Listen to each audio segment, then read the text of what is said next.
ایک مرتبہ مسجد نبوی میں تشریف فرمائے اور ایسا عجیب انداز جو نہ پہلے کبھی اس سے پہلے اختیار کیا نہ کبھی اس کے بعد، جائے نماز پہ بیٹھے ہیں، صحابہ کرام سامنے بیٹھے ہیں اور اچانک پیغمبر نے ایک ہی جملہ دہرانا شروع کر دیا، کنت نبیا والآدم بین الماء والطین، کنت نبیا والآدم بین الماء والطین، کنت نبیا والآدم بین الماء والطین، کہ میں اس وقت بھی نبی تھا جب آدم پانی اور مٹی کے درمیان تھا، میں اس وقت بھی نبی تھا جب آدم پانی اور مٹی کے درمیان تھا. برابر ختمی مرتبہ جھوم رہے اور ایک ہی جملہ کہے جا رہے ہیں، اور صحابہ کرام حیران اور پریشان اور سرگردان ہیں کہ آخر رسول ایک ہی بات کو بار بار کیوں کہہ رہے ہیں، لیکن یہ انداز ہے کیوں؟ ادھر پیغمبر بار بار یہی جملہ ارشاد فرما رہے ہیں، ادھر کچھ فاصلہ زمانے کے بعد جیسے علی ابن ابی طالب مسجد میں داخل ہوئے، قدم رکھا، پیغمبر کی آواز علی کے کانوں سے ٹکرائی، وہی کھڑے کھڑے فرمایا یا رسول اللہ وَكُنْتُ وَلِيًّا وَالْآدَمُ بَيْنَ الْمَاءِ وَالطِّينِ، میں اس وقت بھی ولی تھا جب آدم پانی اور مٹی کے درمیان تھا. یہ کیا ہے؟ یہ علی ابن ابی طالب کی ولایت کا اعلان ہے. کبھی کسی کو بھیجا سورہ برات کی تبلیغ کے لیے، سورہ توبہ کی تبلیغ کے لیے، اور تھوڑا وقت گزرنے کے بعد کسی پیچھے کی تیز رفتار سوار کو روانہ کیا کہ جلدی اس کو واپس بلا کے لاؤ، چونکہ خدا فرما رہے یا خود چاہیے یا اسے بھیجیے کہ جو آپ کا نفس ہے، آپ کی جان ہے، آپ کی روح ہے. ختمی مرتبہ نے اسے بلایا اور علی کو بھیجا اور دنیا کو بتایا کہ جو شخص ایک سورہ کی تبلیغ کی صلاحیت نہیں رکھتا وہ پورے قرآن کی تبلیغ کی حیثیت کیسے رکھتا ہے. واپس بلا لیے. یہ کیا ہے؟ یہ علی ابن ابی طالب کی ولایت کا اعلان ہے. آج اگر آپ یہاں سے اٹھیں اور پورے پاکستان میں اور پاکستان سے نکل کر جہاں جہاں تک آپ جا سکتے ہیں، جتنے بھی اسلامی فرقے ہیں ان کے اکابرین کے پاس، ان کے ذمہ دار علماء کے پاس جائیں اور ان سے ایک سوال کریں کہ آپ جسے پیغمبر کا جانشین مان رہے ہیں، خلیفہ مان رہے ہیں، ذرا یہ تو فرمائیے کہ اس کی خلافت پر کیا دلیل ہے.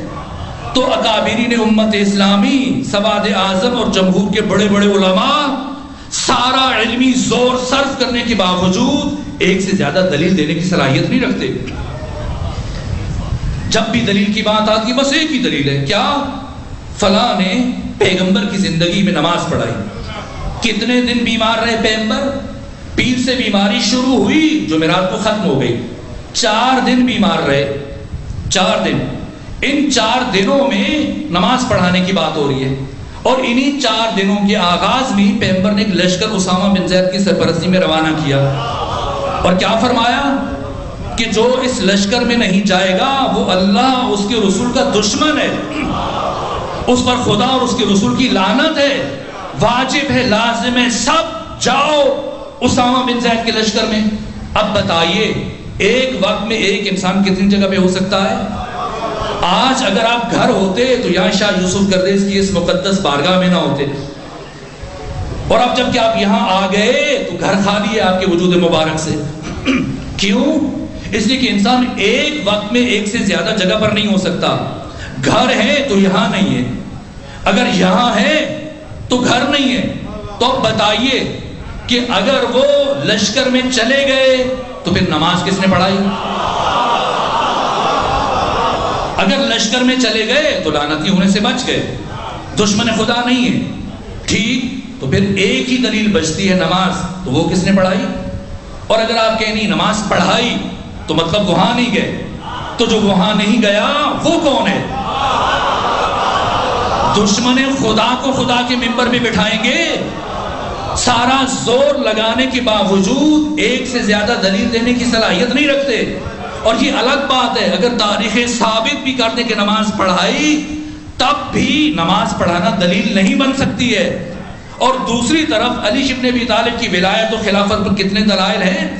صرف ایک عالم، وہ عالم جو اپنی بلوغت سے پہلے فقیہ بنا ہے، مجتہد بنا ہے، جس کا نام علامہ حلی ہے، جو 12 برس کی عمر میں فقیہ بنا ہے. اتنا پاک انسان، اتنا بڑا عالم. علامہ حلی نے جو کتابیں لکھی ہیں ان میں سے ایک کتاب کا نام ہے الفین. الف یعنی 1000، الفین یعنی 2000.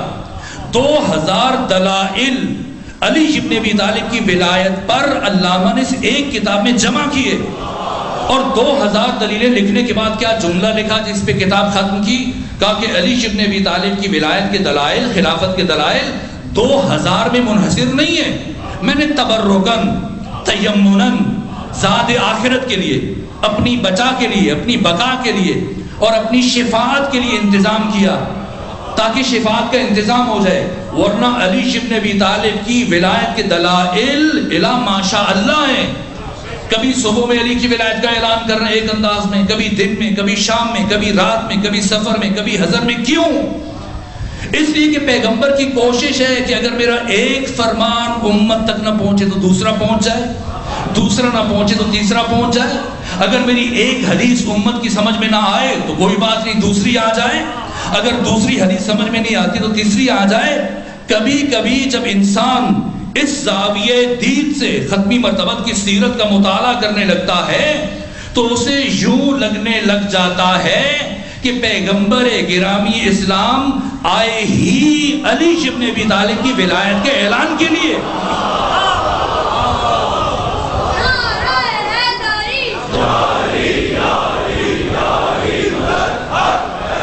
کوئی ایک پہلو نہیں چھوڑا، کوئی ایک موقع نہیں چاہنے دیا. تو ساری زندگی جس چیز کو بیان کیا، جب آپ کی عمر مبارک سے صرف 3 مہینے 28 دن بچے ہیں، اب جبرائیل کو بھیج رہے ہیں پروردگار بلغ، پہنچائیے. پیغمبر پلٹ کے کہہ سکتے ہیں نا کہ یا رسول اللہ میں تو پہنچا چکا، وہ دن بتائیے جس دن میں نے علی کی ولایت کا اعلان نہیں کیا.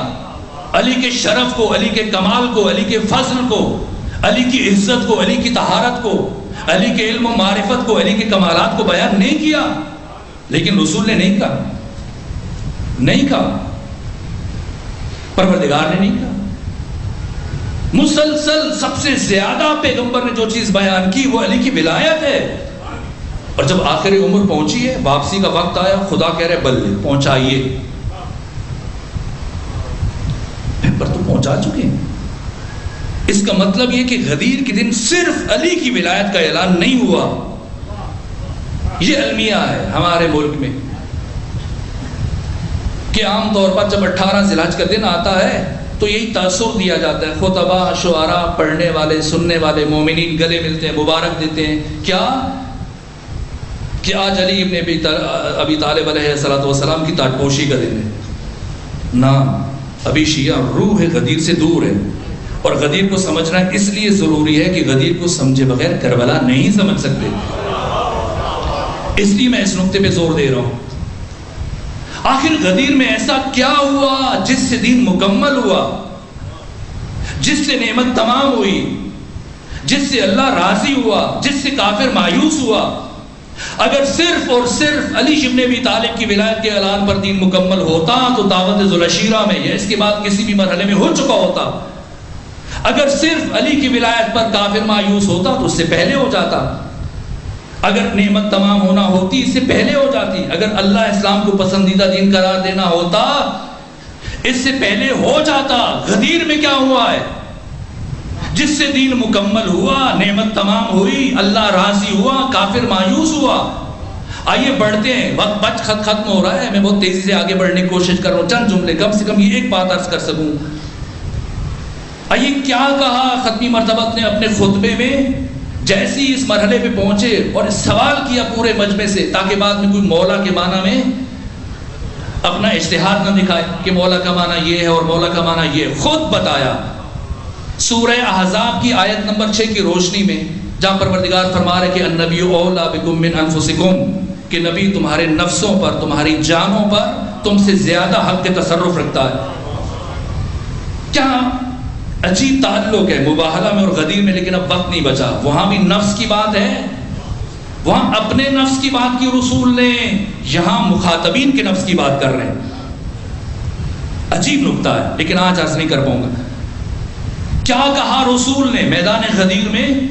پہلے اقرار لیا کہ الست اولیٰ بکم من انفسکم، کیا میں تمہاری جانوں پر تم سے زیادہ حق ولایت نہیں رکھتا؟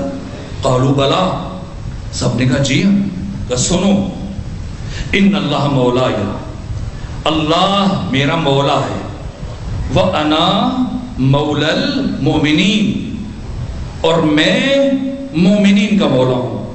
اور سنو، من کنت مولا ہو فہذا علی مولا، جس کا میں مولا ہوں اس کے یہ علی مولا ہے. آغا دشتی اور بڑے بڑے علماء نے اور علامہ امینی نے خطبہ غدیر جو نقل کیا ہے، ذکر کیا، جا کر گھروں میں موجود ہے، دیکھیے پیغمبر یہاں رکے نہیں. اگر رک جاتے نہ دین مکمل ہوتا، نہ نعمت تمام ہوتی، نہ اللہ راضی ہوتا، نہ کافر مایوس ہوتا. جیسے ہی پیغمبر نے کہا کہ من کنت مولا ہو فہذا علی المولا، آگے بڑھے اور کہا سنو، علی کے بعد علی کا بڑا بیٹا حسن مجتبیٰ میرا وصی، میرا جانشین، میرا خلیفہ، تمہارا امام ہے. حسن کے بعد حسین، حسین کے بعد علی زین العابدین، پھر محمد باقر، پھر جعفر صادق، پھر موسیٰ کاظم، پھر علی ابن موسیٰ رضا، پھر محمد تقی، پھر علی نقی، پھر حسن عسکری. اور سب سے زیادہ ذکر جس ہستی کا خطبہ غدیر میں ہوا وہ کوئی اور نہیں ہے، یوسف زہرا، منجی عالم بشریت، امام زمانہ عجل اللہ تعالی فرجہ الشریف ہے. اس لیے کافر مایوس ہوا کیونکہ کافر اب تک یہ سمجھ رہا تھا کہ پیغمبر بوڑھے ہو چکے ہیں، کچھ دنوں میں ان کا انتقال ہو جائے گا، ویسے بھی اپنی موت کی باتیں کر رہے ہیں، تو جیسی پیغمبر کا انتقال ہوگا ہم اقتدار سنبھال لیں گے. اور اگر بالفرض پیغمبر کے بعد علی آ جاتے ہیں یا تو ہم علی کو راستے سے ہٹا دیں گے، اور اگر علی زندہ رہے تب بھی 10 سال 15 سال 20 سال 25 سال حکومت کریں گے، لیکن پلٹ کر گھوم پھر کے یہ حکومت ہمارے پاس آئے گی. لیکن جیسے ہی میدان خم غدیر میں پیغمبر نے علی کے بعد علی کے 11 بیٹوں کی قیادت، سیادت، امامت، رہبری اور ولایت کا اعلان کیا، اب کافر مایوس ہوا کہ اب تو یہ حکومت کبھی مجھے نہیں ملے گی، اب تو یہ خلافت کبھی مجھے نہیں ملے گی. جیسے ہی ان کا اعلان ہوا، غدیر میں ایک علی کی ولایت کا اعلان نہیں ہوا، 14 کی ولایت کا اعلان ہوا ہے. وقت ختم ہوا.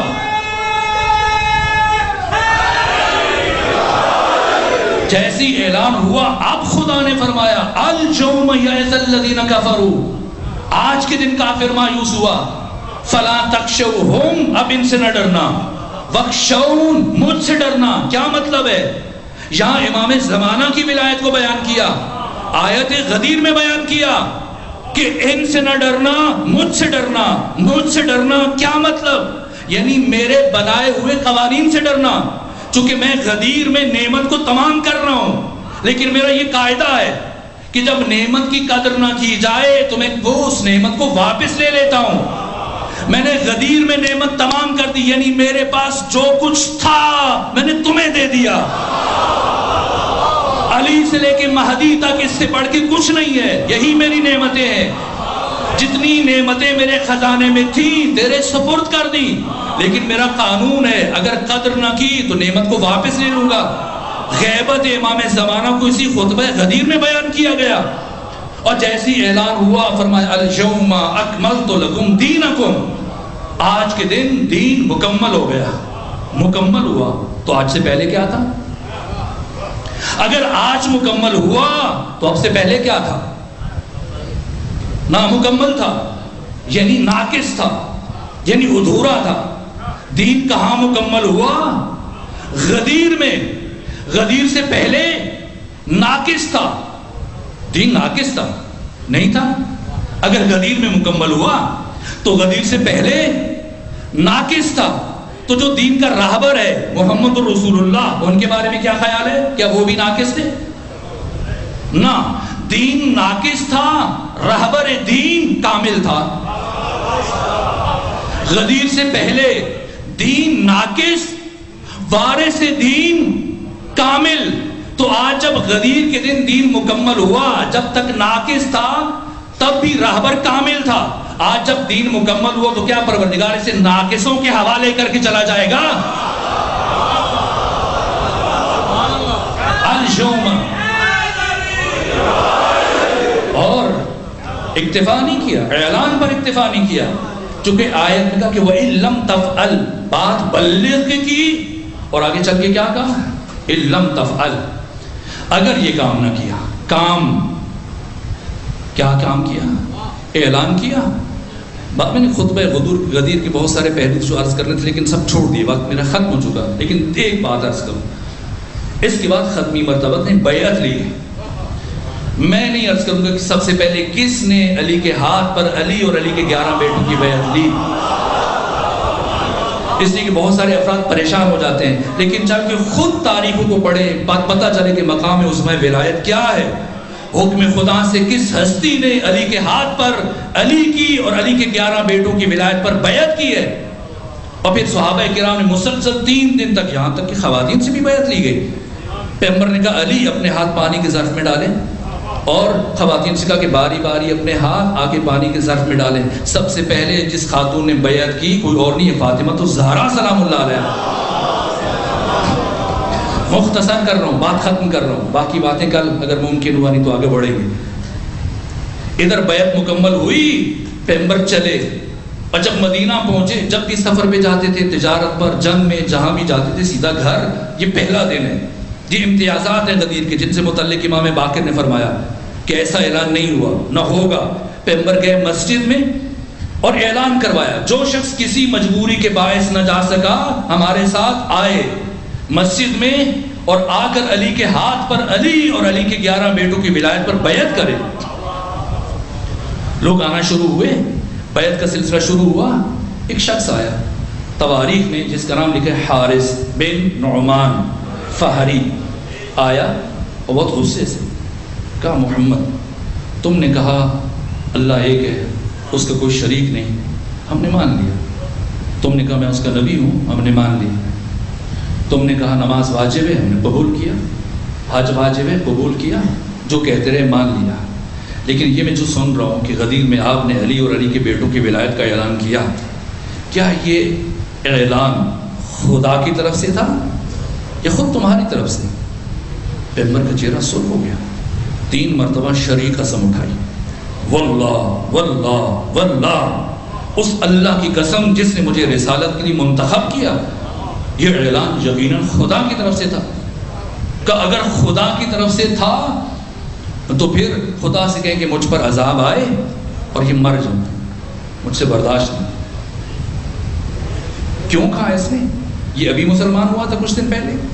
نہیں تو یہ تو پرانا مسلمان ہے۔ اب حارث کی ہسٹری پڑھ لیجیے، اوائل میں جو افراد مسلمان ہوئے انہی میں سے ہے، پھر کیوں کہا ہے؟ اس لیے کہ اسے ایک بات کا اعتماد تھا، اسی کی موجودگی میں کسی اور نے بھی پیغمبر سے یہ جملہ کہا تھا بہت سال پہلے، کس نے؟ ابو جہل نے، کہ اے محمد اگر واقعا تم اللہ کے رسول ہو تو خدا سے کہو کہ آسمان سے عذاب آئے میں مر جاؤں۔ کیا عذاب آیا تھا؟ نہیں آیا تھا، بلکہ آیت آئی تھی کہ رسول جب تک آپ ان کے درمیان ہیں ان پر اللہ کا عذاب نہیں آئے گا۔ تو اس کے حافظے میں تھا، اس نے یہی سوچ کر پورے اعتماد سے کہا کہ خدا سے کہیں عذاب آئے، اور یقین تھا کہ نہیں آئے گا چونکہ رسول تو سامنے کھڑے ہیں۔ پہلے بھی رسول کی وجہ سے عذاب ٹلا تھا، آج بھی رسول سامنے موجود ہیں، لیکن ابھی اس کے ہاتھ نیچے نہیں آئے، آسمان سے پتھر گرا، اس کے سر پہ لگا، وہیں گر کے مر گیا۔ اس سے پہلے کہ میں عرض کروں کہ رسول نے کیا فرمایا اس موقع پر، میں دست ادب جوڑ کر بارگاہ احدیت میں سوال کرتا ہوں، پروردگار تیرے ہاں کتنی ورائٹی ہے عذاب کی جو قرآن نے بیان کی، کتنی اقسام کے عذاب ہیں؟ کوئی آگ کا شعلہ نازل کرتا جل کے راکھ ہو جاتا، کوئی لوہے کا ٹکڑا آتا سر پہ لگتا مر جاتا، آخر کنکری کیوں آئی ہے؟ کیوں پتھر کا ٹکڑا آیا؟ تو یہاں سے مزاج ربوبیت کا اندازہ ہوتا ہے کہ اللہ کے ہاں سنخیت پائی جاتی ہے۔ اس لیے کہ بہت سال پہلے ایک دشمن جب کعبے کو گرانے کے لیے آیا تھا تو اللہ نے کعبے کے دشمن پر پتھر برسائے تھے اور اسے پتھر گرا کے مارا تھا، تو اب جو مولود کعبہ کا دشمن ہوگا اس پر بھی پتھر کا عذاب آئے گا۔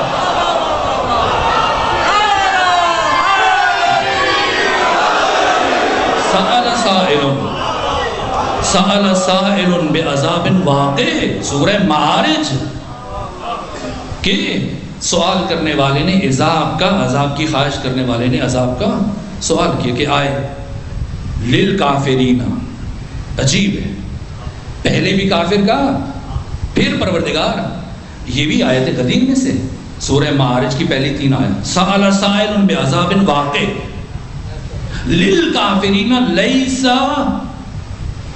لہو ضعف، تو اب ان کافروں کو بچانے والا کوئی نہیں ہے. کیوں کافر کہا؟ جو پیغمبر سے بات کر رہا ہے من اللہ ذی المعارج. سورہ معارج کی پہلی 3 آیات. وقت ختم ہو چکا اور کچھ بھی بیان کرنے کا وقت نہیں ہے، لیکن ایک جملہ اور عرض کر دوں. ولایت کے دشمن سے متعلق رسول نے کیا فرمایا؟ امام نسائی کی روایت کل میں نے عرض کی، لیکن رسول کی بیٹی نے حضرت رسول نے کیا فرمایا؟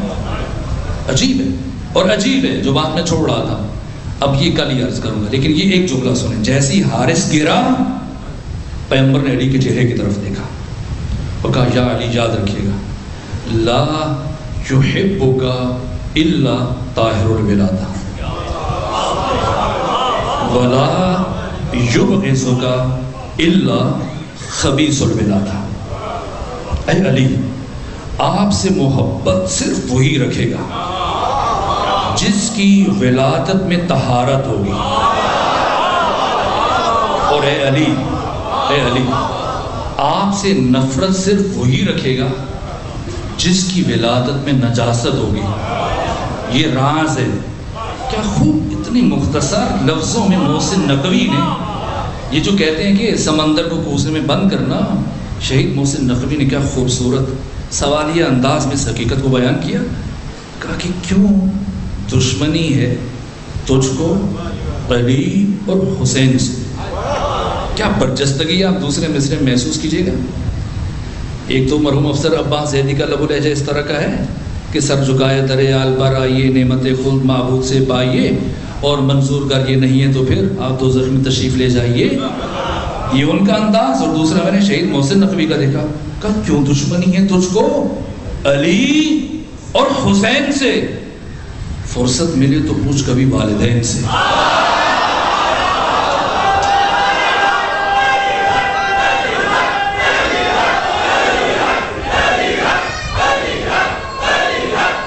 فرصت ملے تو پوچھ کبھی.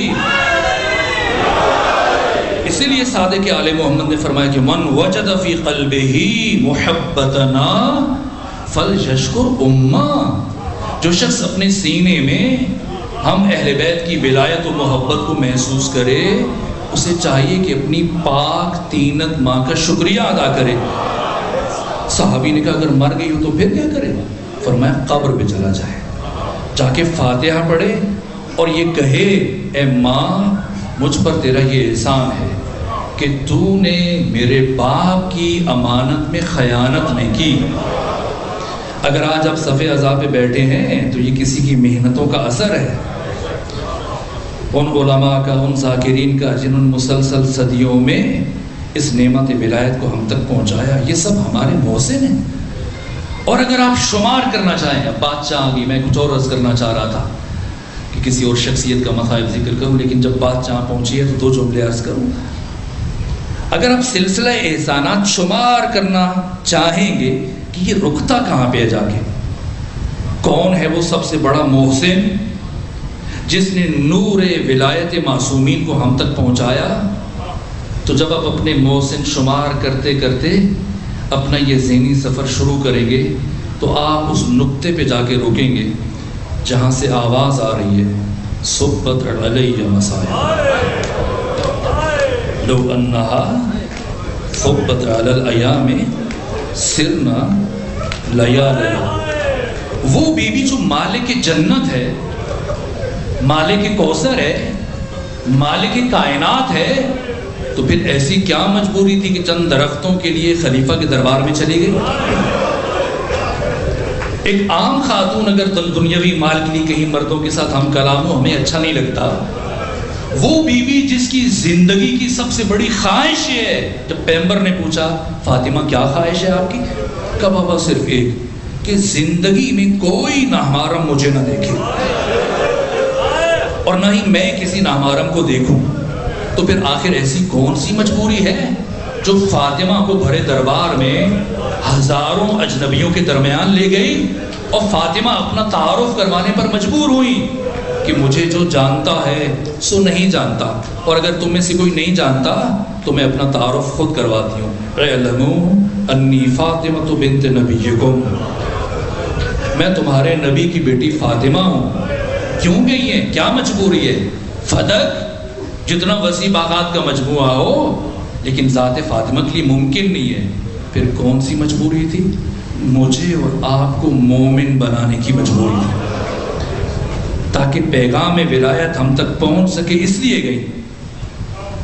کتنا فاصلہ ہے فاطمہ کے گھر سے دربار تک، مسجد نبوی تک؟ ابھی وہ دروازہ کسی نے بند نہیں کیا تھا، بعد میں متوجہ ہوئے بند کیا، لیکن ابھی تک کھلا تھا جو مسجد میں کھلتا تھا۔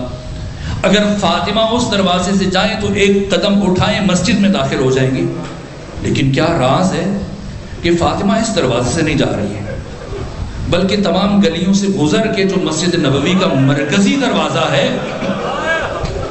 اس سے داخل ہو رہی ہے۔ کیوں؟ اس لیے کہ وہ بیوی جو یہ چاہتی تھی کہ مجھے کوئی نہ دیکھے، آج خود چاہ رہی ہے کہ سب کو پتہ چلے کہ نبی ذاتی زندگی میں پہلی مرتبہ دربار جا رہی ہے۔ یہاں تک کہ بی بی کے چلنے کا انداز اتنا عجیب تھا کہ ابن خلدون جیسا متعصب مورخ وہ بھی لکھنے پہ مجبور ہو گیا کہ فاطمہ تو زہرا کی چال، چلنے کا انداز ہو بہو رسالت مآب کے جیسا تھا، یا تو چلتی ایسے تھی یا پھر خود ارادتاً ایسے چل رہی تھی تاکہ ذہن بشر پر دستک دے سکیں۔ کتنے بیٹے ہیں؟ 2، حسن حسین، 1 سال کا فرق ہے۔ دونوں کو گھر چھوڑ جائیں یا دونوں کو ساتھ لے کے جائیں؟ ایک کو گھر میں چھوڑا، ایک کو ساتھ لے کے گئی۔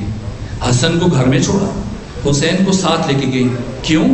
اس لیے حسین کو ساتھ لے کے گئی کہ جس حسین کے آنے پر وارث حدیث نے منبر چھوڑ دیا تھا، اس حسین کی موجودگی میں اس منبر پر بیٹھنے والا کسی جھوٹی حدیث کا سہارا لینے کی کوشش نہ کرے۔ کتنی بیٹیاں ہیں؟ 2، زینب، ام کلثوم، یا دونوں کو لے جائیں یا دونوں کو چھوڑ جائیں۔ ایک کو گھر میں چھوڑا، ایک کو ساتھ لے کے گئی۔ ام کلثوم کو گھر میں چھوڑا، زینب کو ساتھ لے کے گئی۔ کیوں؟ اس لیے کہ جس بی بی نے 61 ہجری کی کربلا میں خاموش رہنا تھا اسے گھر میں چھوڑا، اور جس نے 61 ہجری کی کربلا میں ان خطبوں کو آگے بڑھانا تھا، اپنے عصر کے طاغوت کو للکارنا تھا، اسے ساتھ لے کے گئی تاکہ سیکھ لیں۔ بس ختم کرو، وقت زیادہ ہو گیا، وہ میں شرمندہ ہوں، چاہ رہا تھا کہ اسی وقت پہ بات ختم ہو جائے، لیکن ایک جملہ عرض کروں۔ بی بی گئی، ایسا خطبہ دیا کہ اب حاکم وقت کے پاس کوئی جواب نہیں بچا، یہاں تک کہ جہاں پہلے قہقہے کی آواز بلند تھی اب گریے کی آواز بلند ہے۔ بی بی پلٹی ہیں، لیکن دشمن بہت عیار تھا، دشمن بہت ہوشیار تھا۔ دشمن نے آج نتیجہ لے لیا کہ اگر یہ بی بی زندہ رہ گئی، کچھ دن اور زندہ رہ گئی، اور اسی طرح ایک مرتبہ دوبارہ میرے دربار میں آ گئی، تو پھر کوئی ہمیں اس تخت پر نہیں بیٹھنے دے گا۔ اس لیے دشمن نے مل کے یہ طے کیا کہ اس چراغ ہدایت کو ہمیشہ کے لیے خاموش کر دیا جائے۔ یہ کربلا کی پہلی شہیدہ ہے، اس شمع ہدایت کو ہمیشہ کے لیے گل کر دیا جائے۔ چنانچہ 50 افراد اپنے ہاتھوں میں ڈنڈے لیے ہوئے، لکڑیاں لیے ہوئے، تلواریں لیے ہوئے فاطمہ الزہرا کے بیت الشرف کی طرف بڑھنے لگے۔ اب ان میں سے ایک شقی نے دستک دی، علی اٹھے، دروازے کی طرف بڑھے، لیکن اس سے پہلے کہ علی دروازہ کھولے سیدہ نے دست ادب جوڑ دیے، کہا علی جب تک پیغمبر زندہ تھے کبھی پیغمبر نے اپنا دفاع خود نہیں کیا، ہمیشہ آپ نے پیغمبر کا دفاع کیا، چونکہ اس وقت وہ حجت خدا تھے، آپ ان کا دفاع کر رہے تھے۔ اس وقت روئے زمین پر حجت خدا آپ ہیں، اس لیے آپ خود اپنا دفاع نہیں کریں گے، اجازت دیجئے نبی ذاتی مدینے کا محاذ طے کرے۔ فرمایا جیسے نبی کی بیٹی مناسب سمجھتی ہے۔ اب فاطمہ الزہرا دروازے کی طرف بڑھی، کہ خبر ہے یہ کون سا دروازہ ہے، کیا کہا گیا؟ آپ جانتے ہیں، یہاں تک ایک شقی نے اس دروازے کو آگ لگائی، قنفذ نے آگ لگائی، دروازہ جلنے لگا، لیکن یہ شخص غصے میں اتنا ببھرا ہوا تھا کہ اس نے دروازہ جلنے کا انتظار نہیں کیا، بلکہ جلتے ہوئے دروازے کو ٹھوکریں مارنا شروع کر دیا۔ اور تھوڑی دیر کے بعد یہ دروازہ گرا۔ کیا یہ دروازہ زمین پر گرا؟ نہیں میرے عزیز، اے کاش زمین پر گرا ہوتا۔ امام زمانہ زیارت ناہیہ میں یہ جملہ فرماتے ہیں کہ میں اس لمحے کو کبھی نہیں بھلا سکتا جب میری جدہ طاہرہ فاطمہ الزہرا جلتے ہوئے دروازے اور دیوار کے درمیان تھی اور دروازے کی کیل میری جدہ طاہرہ کے جسد میں پیوست ہو چکی تھی. بس دروازہ گرا اور فاطمہ کی آواز بلند ہوئی، فضا میری طرف بڑھو، میرا محسن شہید ہو چکا ہے. بس آخری جملہ عرض کروں، ان 50 میں سے 11 افراد علی کے بیت الشرف میں داخل ہوئے اور ایک شقی نے اپنے ہاتھوں سے علی کے گلے میں رسی ڈالی. پتا ہے آج فاتح خیبر تلوار نہیں اٹھائے گا، اس نے اتنی بڑی گستاخی کی. اور اب جو رسی ڈالی، علی کو گھر سے مسجد لے کے گئے. کیسے لے کے گئے؟ کیا علی کو اپنے گھر سے مسجد ویسے لے کے گئے جس طرح سے 61 ہجری میں علی کی شیر دل بیٹی کو کربلا سے کوفہ اور کوفہ سے شام لے کے گئے؟ نہیں میرے عزیزو، ایسے نہیں لے کے گئے. علی کو اتنی بے ادبی کے ساتھ لے کے گئے کہ فاطمہ الزہرا اپنے پہلو کا درد بھول گئی. فرمایا میں اتنی گستاخی سے ولی خدا کو یوں نہیں جانے دوں گی. بس فاطمہ نے نہیں معلوم کس طرح سے اپنا ہاتھ علی کے دامن میں ڈال دیا. آخری جملہ عرض کروں، آخری جملہ، اس سارے واقعے میں وہ پہلا شخص مدینے میں موجود نہیں تھا، اتفاقاً باہر تھا. جب مدینے میں واپس آیا، اس نے دوسرے سے پوچھا، کہا میں نے سنا ہے تو نے نبی زادی کے دروازے کو آگ لگائی. کہا میں نے آگ لگائی. کہا میں نے سنا ہے کہ نبی زادی نے بڑی مقاومت دکھائی. کہا بڑی مقاومت دکھائی. کہا میں نے سنا ہے کہ جب تم علی کو کھینچ رہے تھے تو نبی زادی علی کا دامن نہیں چھوڑ رہی تھی. کہا نہیں چھوڑ رہی تھی. کہا پھر بتا کیسے چھڑوایا؟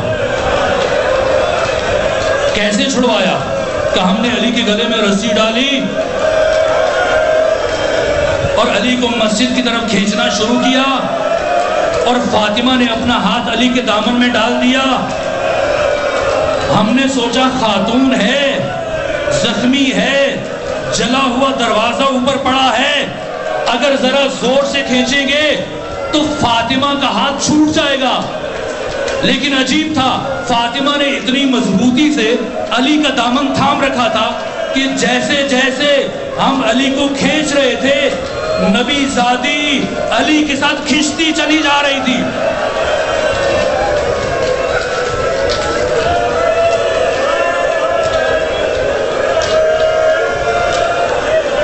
نبی زادی علی کے ساتھ کھینچتی چلی جا رہی تھی. کہ پھر بتا کیسے چھڑوایا؟ کہ چھڑوا لیا. کہ بتا کیسے چھڑوایا؟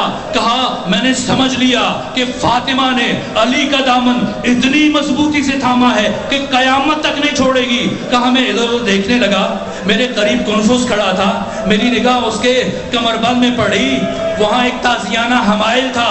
میں نے وہ تازیانہ نکالا اور فضا میں لہرانے کے بعد اس زور سے نبی زادی کے ہاتھ پر مارا.